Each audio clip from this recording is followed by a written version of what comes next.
Amigos e amigas tricolores, para quem não me conhece, eu sou o Vago, esse aqui é o Só Danense, seja bem-vindo ao canal, já confere se está inscrito, já deixa o like e simbora, porque ainda é tempo de falar da vitória do Fluminense, da espetacular vitória do Fluminense sobre o Corinthians lá no Itaquerão, e eu fico bem à vontade para chamar ela de espetacular, e o porquê, né, de eu achar isso, eu vou listar aqui logo após a vinheta.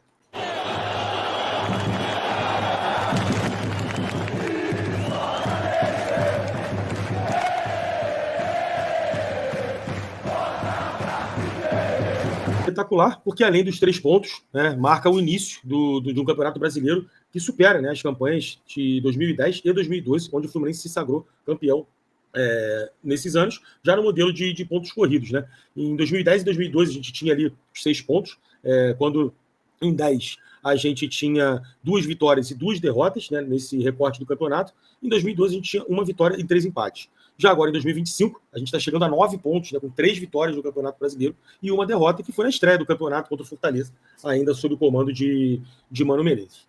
Também tem a questão que o Renato estreou fora de casa. Né? Ele havia disputado 3 jogos pelo Fluminense, com 3 vitórias, mas as 3 jogando no Maracanã. Então, traz esse peso, né, de ganhar esse jogo também fora de casa, né, confirmando algumas coisas que a gente também vai levantar aqui. E vamos combinar que a missão de ganhar do Corinthians, independentemente da fase que o Corinthians esteja, lá dentro de Itaquera, é sempre uma missão muito complicada. Então, pouquíssimos times vão conseguir pontuar contra o Corinthians lá. E tu imagina a gente que fez 3 pontos e conseguiu sair vencedor aí para esse campeonato. É o tipo de vitória que mostra, né, uma maturidade, a personalidade desse time, desse elenco, para encarar grandes jogos. Então, você pode enfrentar, ter condições, né, de enfrentar os maiores adversários do campeonato, porém, você precisa que os jogadores estejam preparados para grandes duelos, que saibam sofrer, sabem a hora certa, estejam à vontade, sabendo que em determinado momento do jogo o adversário vai estar em cima, vai estar pressionando, e você saber a hora certa de dar uma resposta, a hora certa de ganhar o jogo. Então, o famoso saber sofrer, ele é muito importante. E times cascudos, times com essa experiência, com essa maturidade, que conseguem passar, né, da melhor forma por esses desafios, e que, na maioria das vezes, acontece fora de casa, né, principalmente contra os times que vão estar ali na disputa, seja pelo título, seja por uma vaga na Libertadores, ou que pelo menos tenham um plantel para isso. Né? Então, a gente mostrou também, além dessa maturidade, uma consistência defensiva muito, muito importante, mesmo que com o desfalque do Thiago Silva. A gente tem ali um Freitas que ainda é um pouco questionado, ainda conta com a desconfiança do torcedor, um Ignacio que a gente estava na expectativa de ser o parceiro de zaga do Thiago Silva, não veio bem na final do Carioca, nas finais, né, do Carioca, e isso deixou um pouquinho de desconfiança também no torcedor, e os dois juntos tiveram a missão ali de fazer a dupla de zaga do Fluminense, e eu acho que saíram com moral desse jogo, não só a nossa dupla de zaga, como todo o resto do time. E é claro que apresentou ali momentos de baixa, momentos que demoraram um pouco a entrar no jogo, ou saíram um pouco da sintonia do jogo, mas no geral acho que o Fluminense teve uma atuação bem sólida, bem consistente para poder conseguir construir o resultado. Cara, e sim, existem vitórias espetaculares que não necessariamente são acompanhadas de uma atuação espetacular. O Fluminense teve uma atuação que foi longe de ser espetacular, porém o resultado, o peso do resultado, a maneira com que o Fluminense construiu o resultado foi sim espetacular. E fala-se muito da confiança, né, que o Renato Gaúcho passa, né, para os times que ele comanda, e no Fluminense não é diferente. Tem se falado muito nessa questão dele conseguir mexer com o estado, né, anímico dos jogadores, dar confiança não só para quem está jogando, mas para todo o grupo. Mas vale lembrar também que todos os treinadores que chegam num time, eles procuram passar, né, confiança, né, para os seus comandados ali. Então, se a gente for pegar o último recorte de treinadores, a gente tinha o Fernando Diniz, que conquistou uma Libertadores pelo Fluminense, e que, no fim das contas, foi demitido com a lanterna do Campeonato Brasileiro no ano seguinte, após ganhar a Recopa também. E a gente pode afirmar que o Diniz não deixou de ter a característica de dar confiança e de dar moral para os jogadores. Né? O próprio Mano Menezes, que pegou esse barco praticamente afundado, chegou, mexendo ali com os brilhos do grupo. Com certeza ele elevou a moral da galera, foi muito ali na questão anímica também, para que todo mundo se mantivesse motivado a conseguir escapar, né, do rebaixamento. Conseguiram, né? Tivemos momentos ali onde a gente achou que seria mais fácil, mas, no fim das contas, o que importa foi que a gente conseguiu não só até escapar do rebaixamento, como esse ano tá com a possibilidade de disputar, né, um título de uma Sul-Americana, que não pegaria nada mal a gente levantar essa taça também. Então, por que eu estou falando desses dois recortes aí, né, mais recentes? Porque, independentemente do treinador que consegue motivar os seus jogadores, existe uma coisinha básica no futebol, não só para a manutenção dessa confiança, quanto para a manutenção do cargo do próprio treinador, que são os resultados. Então, você pode dar a moral que for para os teus jogadores podem comprar a tua ideia, podem estar fechados contigo, mas se o resultado não estiver vindo, você está sempre pressionado, você tem sempre outros fatores que dificultam a coisa de acontecer. Você tem uma pressão que muitas das vezes faz o treinador até ser demitido e mesmo com um grupo fechado e confiante de que vai dar certo, muitas das vezes o trabalho é interrompido porque chega uma hora que o resultado fala mais alto e você interrompe, né, trabalhos que poderiam até dar certo ou não, mas muito por conta disso e não necessariamente jogadores que perderam a confiança no trabalho do treinador e no que vem sendo desenvolvido. Então, eu acho que o fato do Renato ter chegado no Fluminense, ter subido a confiança não só dos jogadores e do elenco, mas também como de toda a torcida, e isso está sendo acompanhado por resultados, né, vai fazendo com que a coisa vá antecipando essa simbiose treinador, jogador, torcedor, e a gente sabe que quando isso tudo se encaixa ali, quando isso tudo está na mesma sintonia, o Fluminense é extremamente forte, principalmente no Maracanã, e é isso que a gente espera ver no domingo de Páscoa. Então, eu vou colocar aqui um videozinho com algumas partes, né, do jogo contra o Corinthians, para a gente bater um papo breve aqui sobre alguns lances do jogo. Tem umas brincadeirinhas ali com algumas coisas que eu falei também no pré-jogo, para quem não assistiu, a gente destrinchou bem o Corinthians também, como a gente fez contra o Santos, contra o São José. Então eu vou colocar o videozinho aqui para a gente poder dar uma debatida. A gente começa o vídeo já podendo perceber aqui uma configuração de ataque do Corinthians que já rendeu alguns gols, né, para o time paulista, que mesmo em inferioridade numérica na parte ofensiva, o Freitas e o Yuri Alberto eles têm uma sintonia, jogam bem aproximados, vem demonstrando um entrosamento muito grande. Então vale a gente atentar aqui para uma leitura do Samuel Xavier, de vir para esse combate, né? Um só que passa, ou a bola ou o jogador, não pode passar os dois, que foi muito importante, a gente vai ver no decorrer do ataque. E a recomposição do Ares, né, que a gente dispensa comentários, mas é impressionante como ele ainda consegue, além de tudo que ele proporciona para o Fluminense na parte ofensiva, o que ele ainda entrega de recomposição e doação para poder fazer com que o time também vá bem defensivamente. Não soltando aqui, a gente vê que o Samuel Xavier ele já vai para cima do Memphis, já a bola passou, porém o Memphis ficou aqui.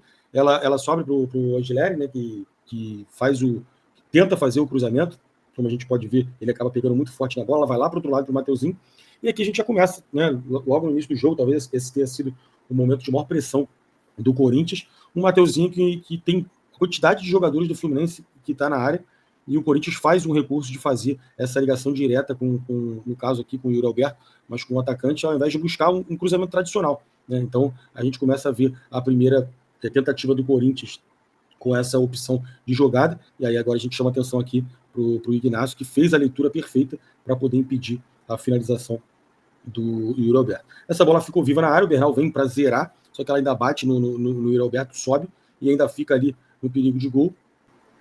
E aí a bola, né, sobra aqui e o Memphis dá essa bicicleta espetacular. E mais uma vez está aqui o Ignacio para evitar que essa bola vá ao gol do Fluminense. E agora a gente vai para um lance que tu vê que é curioso, né? Como o futebol ele é curioso.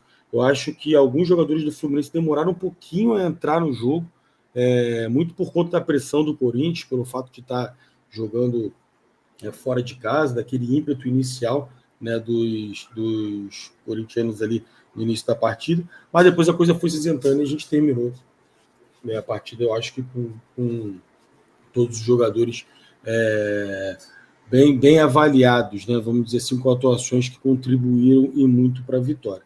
Mas esse lance me chamou a atenção, que depois, né, dessa jogada, a gente vê aqui o Martinelli tendo a oportunidade de zerar, e ele dá um toquezinho para o lado, que para ali no pé do Carrilho. Aí, uma brincadeirinha aqui. Foi moleque, foi cabelinho. Foi moleque, foi cabelinho, Martinelli. Pô, aí Carrilho cruza para a área. Foi moleque, foi cabelinho. Foi moleque, foi cabelinho de novo, cabeceou para a intermediária sozinho. E aí Esse aqui, se eu não me engano, foi o Bidon, né, que bateu para o gol. Então a gente escapou aqui de um gol que se sai, né, com esse lance configurado. Teria essa crítica para o René, que não cortou o cruzamento que atravessou lá para o Marcelinho, para o Mateuzinho, desculpa. Teria o Martinelli, que teve 2 oportunidades de zerar o lance e deu no pé do Corinthians, proporcionando novas tentativas de ataque. Então, daqui, eu já, durante o jogo, já falei assim, meu amigo, não tomou o gol aí, com a gente implorando para tomar o gol, hoje não adianta que não toma mais, e graças a Deus foi o que aconteceu no jogo. Agora aqui, a gente tem mais uma investida do Corinthians, e aí a gente pode reparar agora o quão o Samuel Xavier ficou distante, né, do Memphis aqui. O Fluminense em superioridade numérica contra os outros 2 jogadores que estavam na parte ofensiva. O Samuel já podia claramente já vir se encaminhando para se aproximar, demorou a fazer um pouco isso e deixou o Memphis receber essa bola numa condição de mano a mano. O Memphis até esperava essa bola um pouco mais à frente, ele meio que teve que frear, acabou se enrolando um pouco no domínio, o que facilitou do Samuel Xavier tomar o controle ali da jogada. Mas aí a gente vai ver aqui que o Bernal está chegando e o Angileri está passando aqui, né, para poder ajudar o Memphis, que estava sozinho aqui, apesar de estar no mano a mano. E nessa chegada meio que rola, sei lá, uma falha de comunicação, e o cara que tem recurso como o Memphis tem, consegue aproveitar e dar essa chapada. Antes, deixa eu voltar um pouquinho aqui. Que aqui, ó, o Gileri passa, e aí o Bernal chegando aqui, ele meio que já orienta o Samuel Xavier a sair. E nessa que o Samuel Xavier sai para acompanhar, fica aqui o espaço para finalização, e o Memphis não hesitou. O Bernal tentou se esticar, mas não conseguiu cortar a jogada, e aí busca lá na gaveta, e a gente tem nada mais do que... O bicho é bom mesmo, porra. O bicho é diferenciado, rápido, virado na desgraça. Diferenciado brabo.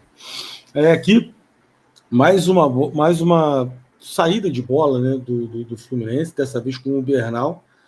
Tem bastante espaço, né? O jogador está vindo de trás, né? Daria para ele proteger essa bola e sair com mais segurança. Ele dá uma pichotada no passe. E aí proporciona para o Corinthians mais uma tentativa de ataque. O Romero recebe aqui bem marcado pelo Freitas, mas consegue fazer o corte e bater para o gol, para uma defesa segura do Fábio. Aqui é mais um lance que a gente, né, quando a gente perde, né, o jogo, a gente tende a analisar o futebol de uma forma, e quando a gente ganha, a gente nem sempre repara algumas coisas. Então o Renato fala até em coletiva sobre a questão de que teve muitos erros, né, e realmente teve. E eu acho que isso faz com que o resultado seja ainda mais espetacular, porque você demonstra que o time não se abala, não se abalou diante de situações que o cara percebe, né? Putz, dei mole aqui, dei mole ali, e eles se manterem na condição de estar firme ali no jogo, estar concentrado no jogo, pensar na próxima jogada, é sempre muito importante. Só que o René tá bem adiantado, né, na jogada. O Carrilho passa, recebe essa bola já lá na linha de fundo. O Freitas tem que vir correndo aqui para tentar cobrir. Ele não consegue impedir mais uma vez, ao invés de buscar o cruzamento tradicional, eles conseguem procurar o atacante na área, né, com essa bola rasteira, mesmo com uma quantidade bem grande bem maior, né, de defensores. Então isso aqui é treinado, uma característica do Corinthians, que com certeza é treinado, porque eles conseguem encontrar o espaço onde não tem para a bola chegar no atacante em condições de finalizar. E aqui o Romero, né, graças a Deus, o Fluminense conseguiu controlar bem as ações, e principalmente a dupla, né, Roberto e Memphis, que o Corinthians vinha sofrendo com o sistema defensivo, mas os dois na frente realmente estavam inspirados e muito bem fazendo os gols. Acho que a gente conseguiu, dentro de todo o contexto, neutralizar, né, essa força do Corinthians. Esse lance aqui foi num escanteio que estava bem marcado, mas chama atenção para a dupla, né? Eu acho que vale enaltecer o quão Freitas e Guirassy conseguiram suportar bem aos momentos em que o Corinthians deu uma pressionada. Vale lembrar que a gente também levantou a dificuldade de criação do Corinthians, acaba sendo um time meio de lado de campo, pela falta de criação no meio campo. Os jogadores tendem a ou pensar nas ações ofensivas pelo lado direito ou pelo lado esquerdo, né? Mas muito cruzamento na área, então eu acho que favoreceu um pouco a essa dupla, mas não dá para esquecer de que fizeram uma grande partida. E aqui o Freitas consegue roubar uma bola, o Ignacio já chega também na disputa, e aí foi um lance até que na hora não deu para perceber muito bem, mas que foi os jogadores do Corinthians pediram escanteio, mas o Félix puxou de letrinha ali, nesse replay ficou claro. E aqui é a coisa maravilhosa da noite, né? Faz o cruzamento e eles tiram para o meio da área. Tu vê que isso é um erro básico que o zagueiro não pode cometer, tirar a bola para intermediário. E aí o René tem a felicidade de acertar essa bomba. Mas simbora e vamos. São jogos assim que você tira o jogador de um lugar de crítica, de questionamento, e coloca ele como um cara de confiança.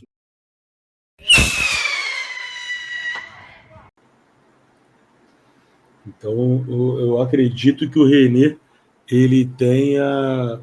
Não só o René, né? Eu acho que também o Freitas, o próprio Samuel Xavier, enfim, os jogadores que vem atuando aí com o Renato, seja entrando no decorrer dos jogos, eu acho que esses jogadores estão num nível acima com relação à desconfiança do torcedor, com relação, na verdade, à confiança, né, do torcedor para com esses jogadores. E mais uma boa partida do René, com esse golaço que foi ali o que encaminhou a nossa vitória. Não dá para ser diferente. Acredito que ninguém vai mais até aqui, né? Ninguém vai mais para os jogos e fala, o René, aquele bagre e tal, não sei o quê. Acho que ele conseguiu aí em pouco tempo já colocar uma sementinha de confiança, né, no coração do torcedor do futebol. E vamos apreciar essa bomba aí do nosso lateral ambidestro.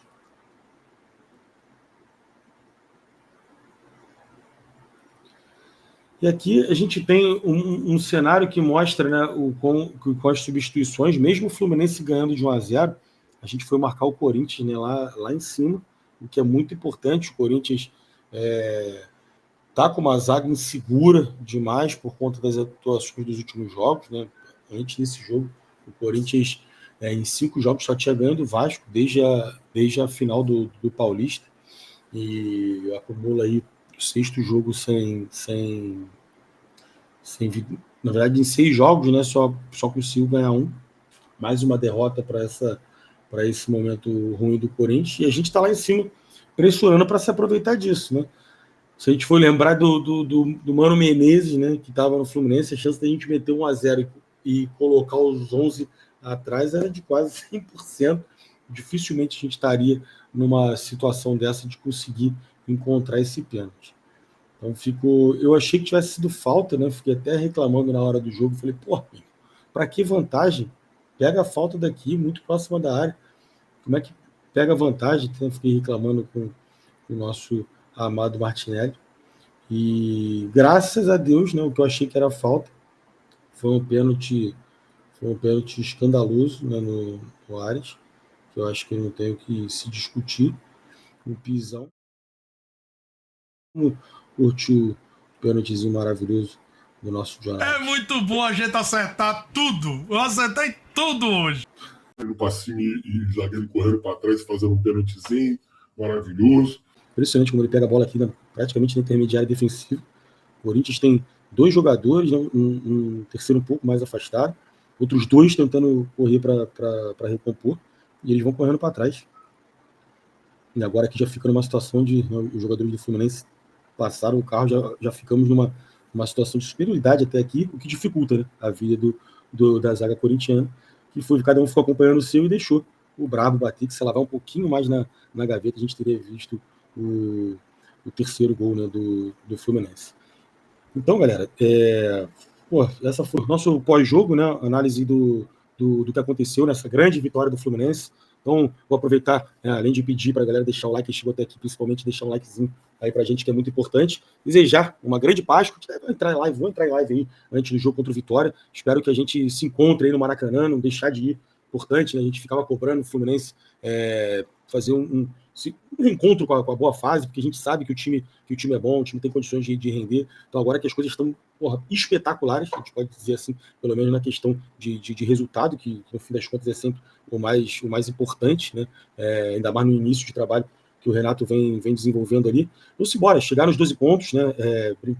Brigar ali pela liderança do Campeonato Brasileiro. E quando a gente fala em brigar pela liderança do Campeonato Brasileiro, eu só consigo pensar numa coisa que está nascendo novo líder, tricolor da Laranjeiras. Então, simbora para o Maracanã reviver essa música para quem teve a oportunidade de cantar ela lá em 2010, né? Não pegou muito na arquibancada, mas nos bares ou nos esquentas antes dos jogos a gente cantava muito. Deu certo, então vamos ver se 25 tem algo grandioso, maravilhoso e espetacular, como foi essa vitória em cima do Corinthians lá no Itaquerão. Valeu, galera. Então, um abraço, tamo junto e até domingo. Valeu!